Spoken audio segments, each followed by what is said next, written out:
According to Billboard, the music industry magazine, the number one song of the year in 1988 was George Michael's Faith. A truly great pop song, but unfortunately, it didn't have anything to do with religion or spirituality. Yet, it was nice to hear the refrain, "You gotta have faith," blasted over and over again all over Top 40 radio. You gotta have faith. That seems to be a given for we Christians. However, friends, I think the question of the day, and maybe the most pivotal, self-reflective question of all, is how strong is your faith? It seems that the disciples in today's reading from chapter 14 of Matthew's Gospel would have done well to ask themselves that question. Yet, at least for Peter, Jesus anticipates the question and answers it for him. The scene Matthew portrays in this gospel is one that points out the disciples' what I'll call cluelessness on several levels. First, our gospel begins just after the disciples experienced firsthand the miracle of Jesus feeding at least 15,000 people with 5 loaves of bread and 2 fish, with 12 wicker baskets full of leftovers. They saw it. They were a part of it. Then Jesus makes them get into a boat. He begins walking toward them on the water. They are terrified. They had just been with Jesus and experienced an amazing miracle, and yet they do not recognize him. Okay, so the gospel tells us it is somewhere between 3 a.m. and 6 a.m., the 4th watch of the night. So it's dark. But they even hear his voice. Jesus tells them, "It is I. Do not be afraid." They still don't recognize him, and they not only are afraid, they are terrified. It is at that point that I wish I could interject myself into the gospel story and say to them, "Guys, who else would it be?" So Peter tests Jesus by saying, "If it's really you, Lord, command me to walk on the water too." So Jesus says, "Okay, come on, start walking." And it is when Peter becomes afraid because the wind whips up the sea that he begins to sink. "O you of little faith," Jesus says, "why did you doubt?" And it will not be the last time in Matthew's gospel that Jesus will point out to the disciples their faith crisis. 3 chapters later, in chapter 17 of Matthew's gospel, the disciples are unable to expel a demon from a young boy. Jesus rebukes them and tells them the reason they are ineffective in driving out the demon is because of their lack of faith. In that incident, Jesus tells them that if they had faith the size of a mustard seed, quote, "nothing will be impossible for you," unquote. As many times as I've heard that story, when I heard it proclaimed as yesterday's gospel, the line, "nothing will be impossible for you," jumped out at me. And I recalled the gospel of the Annunciation when the angel Gabriel tells Mary that her cousin Elizabeth, who was thought to be barren, was in the 6th month of her pregnancy. For nothing, the gospel says, will be impossible for God. The angel tells Mary that nothing will be impossible for God, And Jesus tells his disciples and me and you by extension that with faith just the size of a mustard seed, nothing will be impossible for us. Have you ever seen a mustard seed? Now, I knew they were small, but when I was in Israel in 2019, I actually saw mustard seeds. I was shocked. Small isn't the word. They are as small as the ground pepper next to the salt on your kitchen table.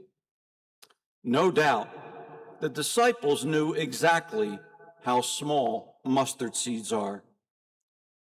Given their minuscule size, just take a moment then to imagine the power faith has. If the disciples' faith, our faith, was just the size of a tiny mustard seed, nothing will be impossible for us. Nothing. And I have to believe that nothing means nothing will be impossible, even walking on water. The disciples missed the boat. Fear and doubt overtake them, even after witnessing the feeding of 15,000 plus with very little. Almost nothing in comparison to the size of the crowd. They could not recognize the Lord in the aftermath of those big moments. Only God knows if they could miss God in those big moments, how many times they missed him in those less intense, smaller, maybe what we might call regular, perhaps unremarkable moments. The disciples, the closest companions of Jesus in the New Testament, stand in juxtaposition to Elijah in the Old Testament reading we hear today. Elijah is in a cave atop Mount Horeb and is told by the Lord to stand outside the cave, for the Lord will be passing by. So Elijah does as the Lord says and looks for him in the wind.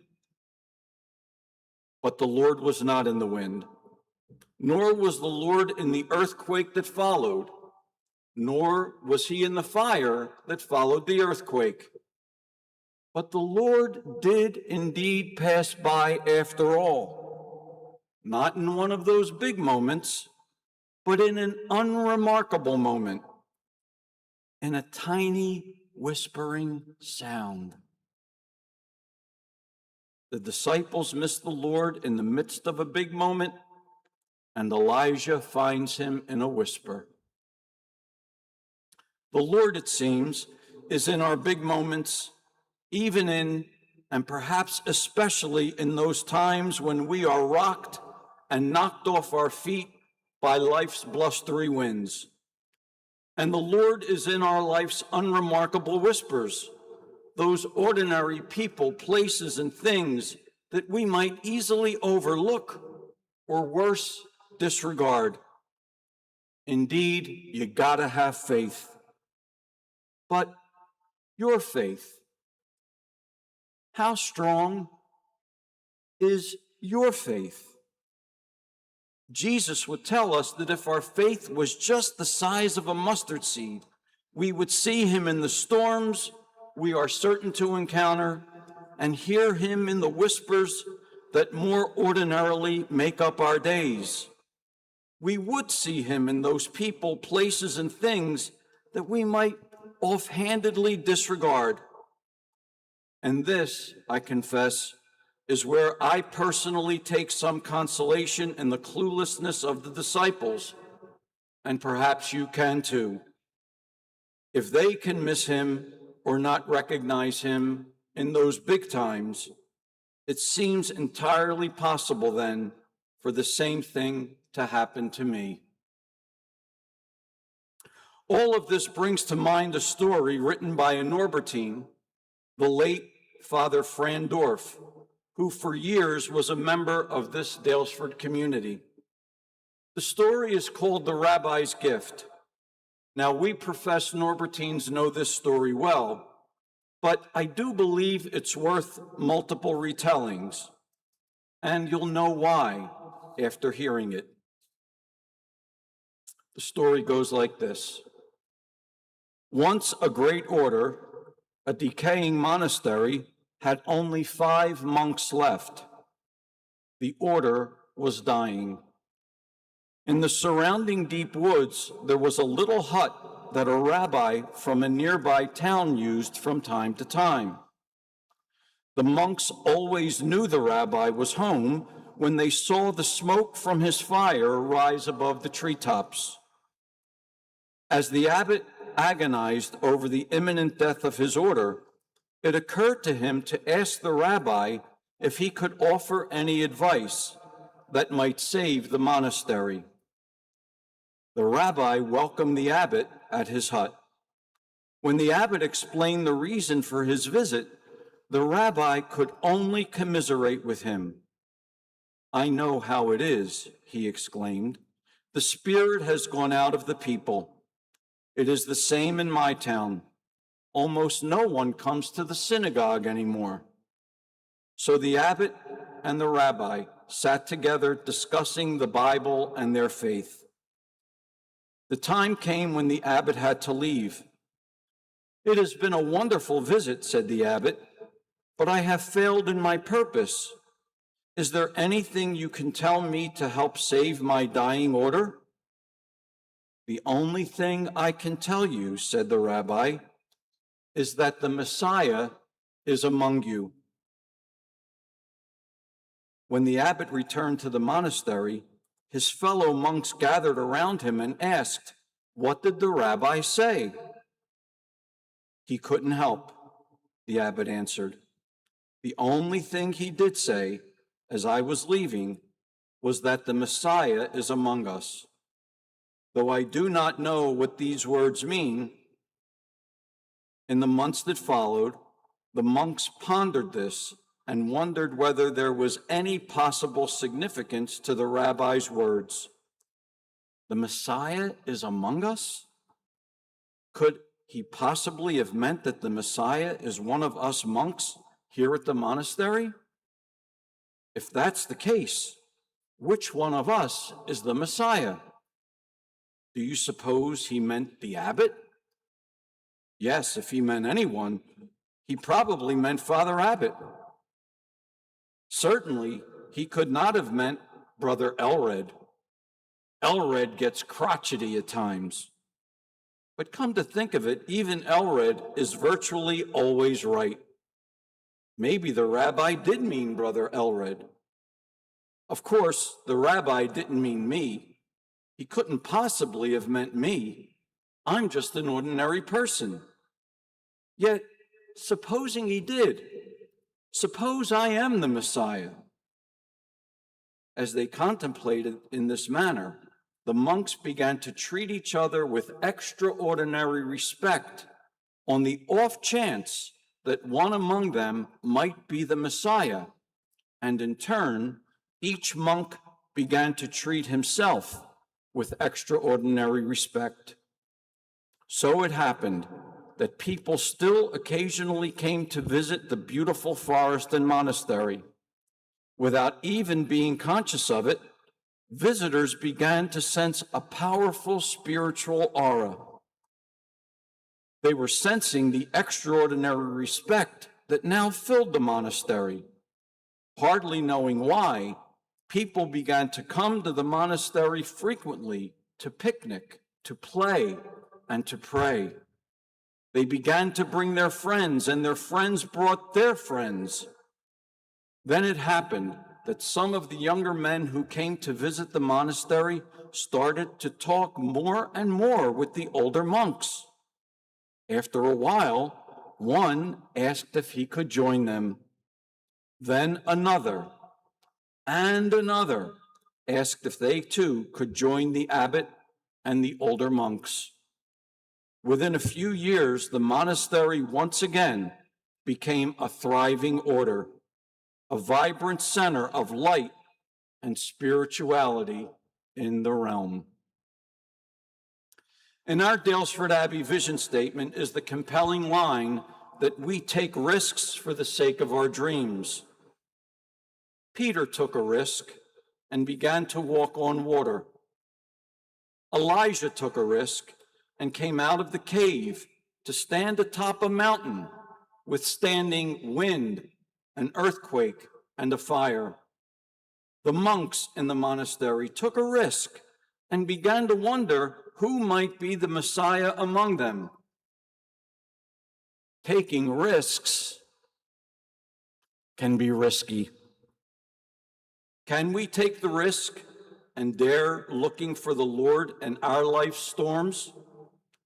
Can we take the risk of daring to look at the more mundane people, places, and things of our day-to-day existence to hear the Lord in the whispers?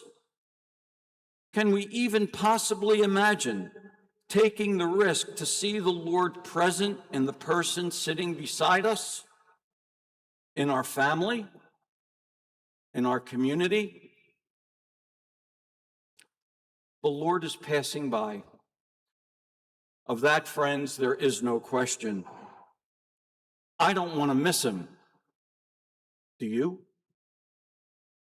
How embedded are your doubts? How deep are your fears? How strong is your faith? You gotta have faith, even if it's only as strong as that of a teeny tiny mustard seed. Nothing will be impossible for you, for me, for us. Nothing. Not the revival of a monastery, not even walking on water.